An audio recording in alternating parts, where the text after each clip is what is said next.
What's up, guys? It is the Bump Boys, aka King William is here, and I'm with the Le Champion. It's not me anymore, guys. It is Joe, aka Joey the Dream. What is going on, brother? Not much, man. It's been nice to be champion for a couple of days, and I'm starting to, understand how Wardlow feels after tonight's AEW. Spoiler! So we did have a opening street fight for the TNT Championship, Wardlow versus Scorpio Sky, and this match just hit differently. It was just quick, fast. Overall, I To the loved it. The point. energy Wardlow gives out is amazing.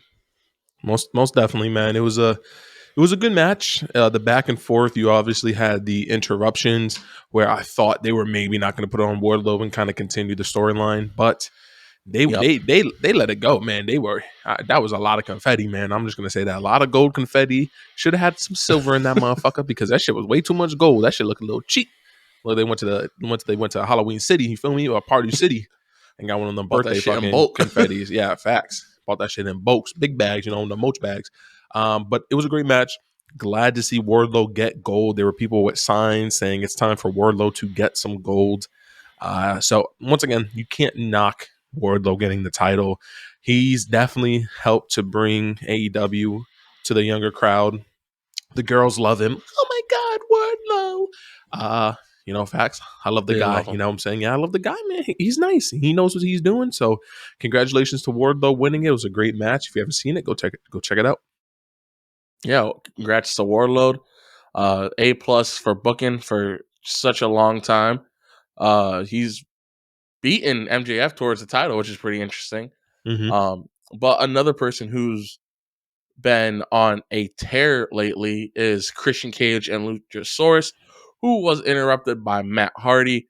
Overall, I thought this segment was pretty good. My only issue was Christian, was trying to finish up his talking pieces, and Matt kept interrupting.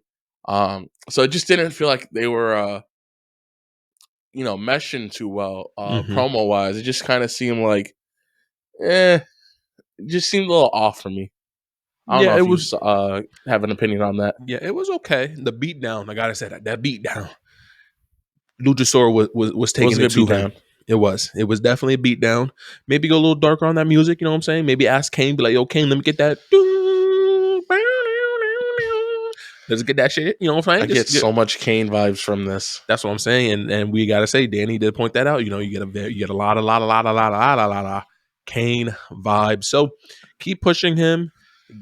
Take it to another level. You know what I'm saying? I need him to beat someone up bloody. I needed to take it to the next level. Like when Kane was doing that groping shit, he took that shit to the next level. I need kids to be scared of Luchasaurus. And they need to definitely change his name to like Source or something. You got to come up with something that's going to be like Abyss was a great Kane / Kane Undertaker in TNA. You had Kane Undertaker. So Luchasaurus, you got to kind of drop that name, dogs. I'm just saying, just got to drop that. Agreed. And then speaking of next level, we did get a match between Keith Lee and Swerve Strickland, or between a match with Keith Lee and Swerve Strickland versus Butcher and the Blade.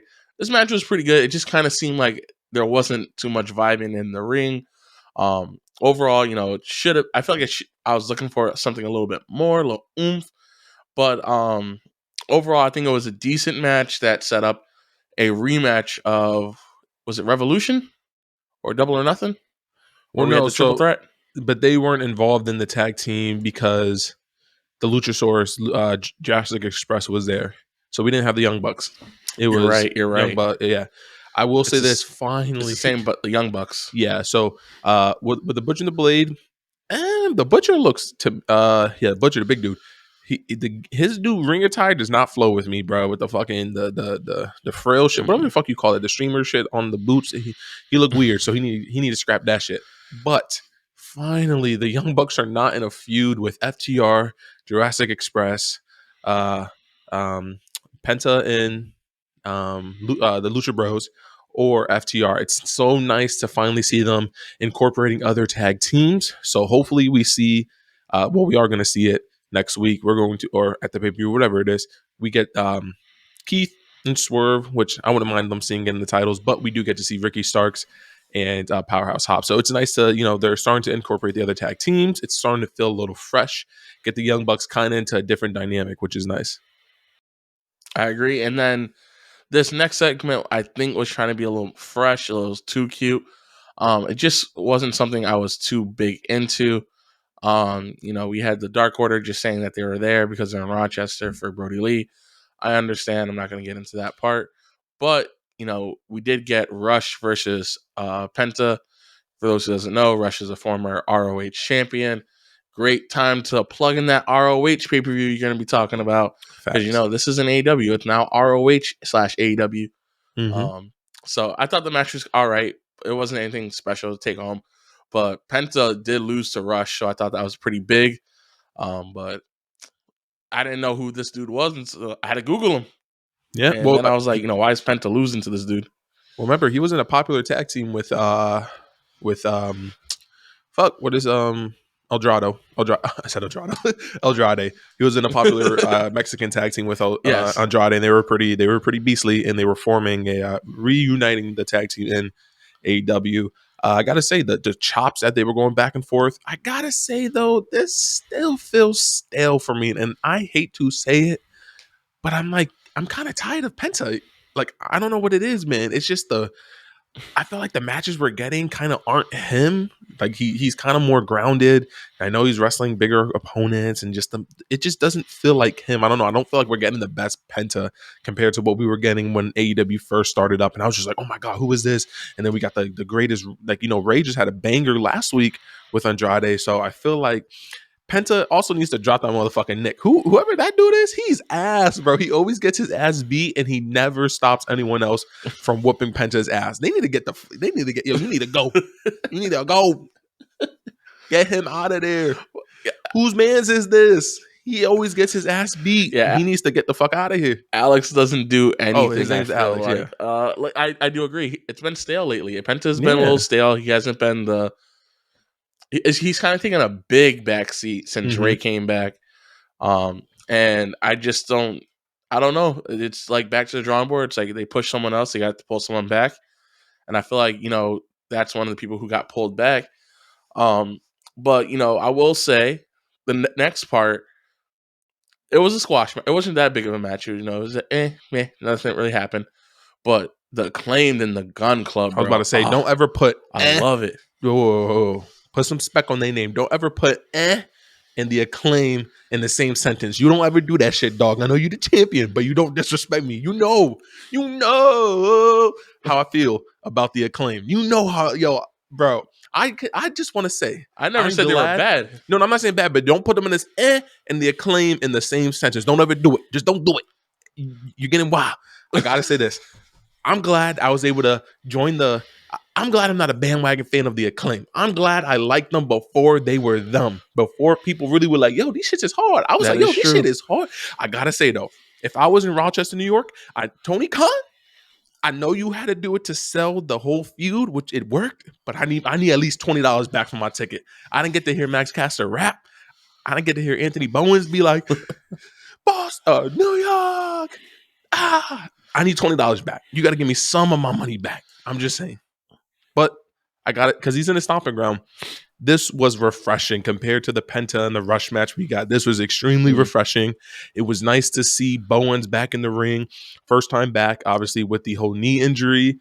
And it wasn't like a straight squash. They still got a little bit of moves in the other team. They got some action in. They did. But it was really nice to just see them get at it. And then they kind of just continue the storyline.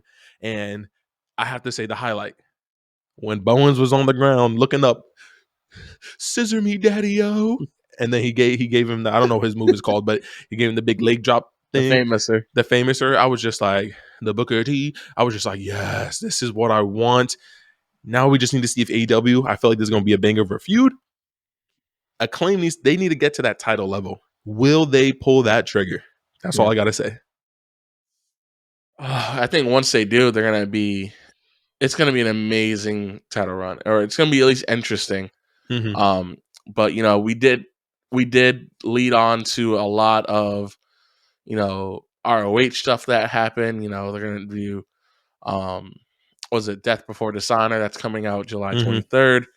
we did get to see Tony Storm and Thunder Rosa, Nyla Rose, aka Thunderstorm. Thunderstorm versus Nyla Rose and Marina Shafir. Mm-hmm. This was a decent match. I liked the pieces of it. I just didn't like who was in the match. So I got to say this: there was three people that I liked, and there was one that did not fit. You could just tell did not fit, and she got her ass beat the whole first part of the. And I'm sorry, Marina Shafir is not ready. It just didn't work. Nyla was playing slick. She kind of helped her by doing the umbrella to the back of Tony Storm, which was actually pretty nice.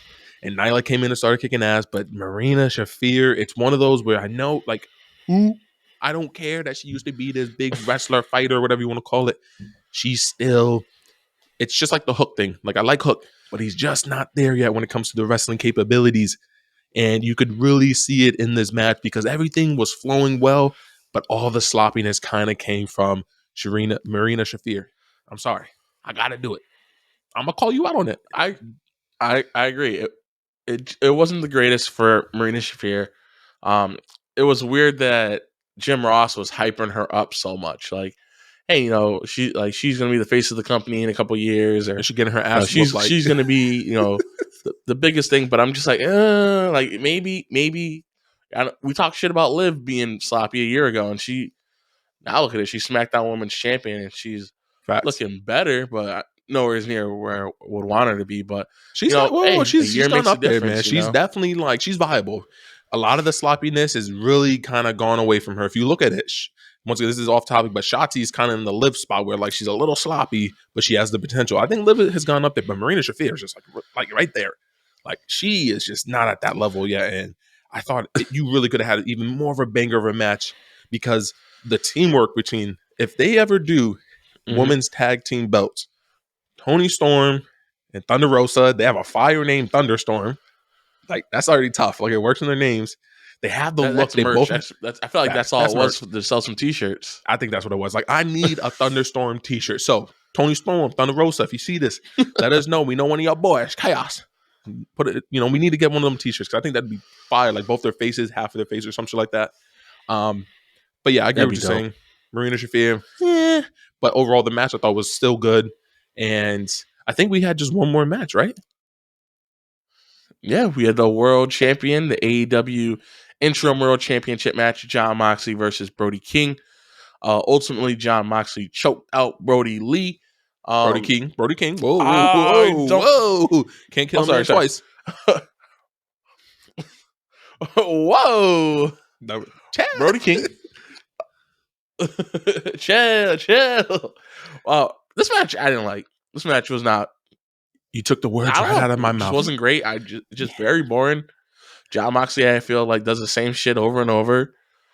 Absolutely, bro. People love Jon Moxley, but it's just, what does he do? Facts. It's like Wendy's to Taco Bell. Where's the beef? I'm like this to Jon Moxley. Where's the wrestling? Where's it at? I don't see it, B. I don't see it. I just don't see the wrestling. Like, I don't get why people fuck with. Like, honestly, bro, it sounds crazy. He has got a great entrance. Like, I'm not saying to cut the motherfucker, but if I had to go without him and take that money and spend it somewhere else and get that shit to MJF, I'm doing it in a heartbeat. I'm sorry. I just don't fuck with Moxley. It's boring, bro. Like, it just doesn't give me these vibes, bro. I didn't fuck with him in WWE. I didn't fuck with him in AEW. I don't want to, I know, like Danny said, he's getting the belt because he held them down during COVID, but I would rather see way more superstar. I would like to see a Jericho run, because he held the belt down during COVID. I would rather see a Jericho run. He did. Over Moxley. And I thought that's what we were going to get. Yeah. I thought Moxley looked stale. Brody King looked great in this match, I think. Mm-hmm. The part that was a little weird was the ending, where they didn't show whether he tapped or he faded. He just looked like he was a little out of it, and then they're like, the ref was like, passed out. Ring the bell. And I'm like, ooh. Yeah. He passed out. He did? Yeah, he passed out. On my end, I saw him just like closing his eyes for a second, but they opened back up. And next thing you know, I saw him ring the bell, and I was like, this referee. He didn't pull the Chavo. I quit. He didn't do that. I quit. But I don't know. It's like, and this ran past 10 p.m., which means, like, I understand it's AEW World Championship match, but, we didn't have to have a whole fucking tournament for this shit. Like, he could have just squashed him on a. Could just had this match on a regular, Rampage or something like that. It just didn't need it. Well, the reason why It's just they did it useless. with like the battle royale was, I think, to give the black family a little bit more of that pop, because obviously we're during this beginning middle of the show we had the Miro versus Malachi Black, which I think is going to be a banger of a feud. But like you Yep. said, Brody King was doing his thing. I thought he was the star of the match, and like I said, it's just Moxley's style that just Yep. I rather see other people, and it sounds crazy. It's almost a little like Kenny Omega-esque. I don't know how to explain it. It's almost like it's such a difference between someone like Will Ospreay, then there's like Kenny Omega, then there's like John Moxley. Like, it's like you can see the evolution of the way the wrestling. I don't know how to explain it. It's like this walk around slow, like you're literally dragging out. And we saw on Money in the Bank what you could do with a slow match, because the Street Profits match in Usos was pretty slow. Like, but you're doing moves and you're building it, Yeah. and you're flowing. It's like a circle, like Wolf of Wall Street. It's all like a flowing. We're flowing. Gachuga. Moxley's just like, like it's just all over the fucking place. And I don't know. But overall, I thought it was a good Dynamite. I thought fuck Mox. I thought this Dynamite was good. There were some storylines I liked. There were some matches that I liked. The main event was not as good as the opening match. But overall, Agreed. I'm gonna give this an 8.0. The Acclaimed shit. I fuck with it. Feel me, dogs. I think for me, the Acclaimed shit, the It's opening good. segment, and then part of the Christian where that shit was alright, but it's not his best work. Overall, I think I'm giving this one a 7.3. Not a bad score in my eyes. A lot of stuff, and the Acclaimed stuff was great. But the only problem is, I feel like I don't want to be. I tune in for AEW. I don't tune in for ROH. Yeah. And that's my problem I'm getting. I'm tired of this ROH bullshit. But you've already heard me rant about that before. So, Will, take us away with that. I can't deal with it no more.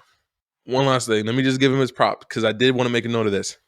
Cesaro, aka Claudio. I gotta say one of a fire lines. At the end of the match, you got your arm tape, and I got mine raised. I went, damn. And after that, we just gonna end it right there. It's with the boys. Peace.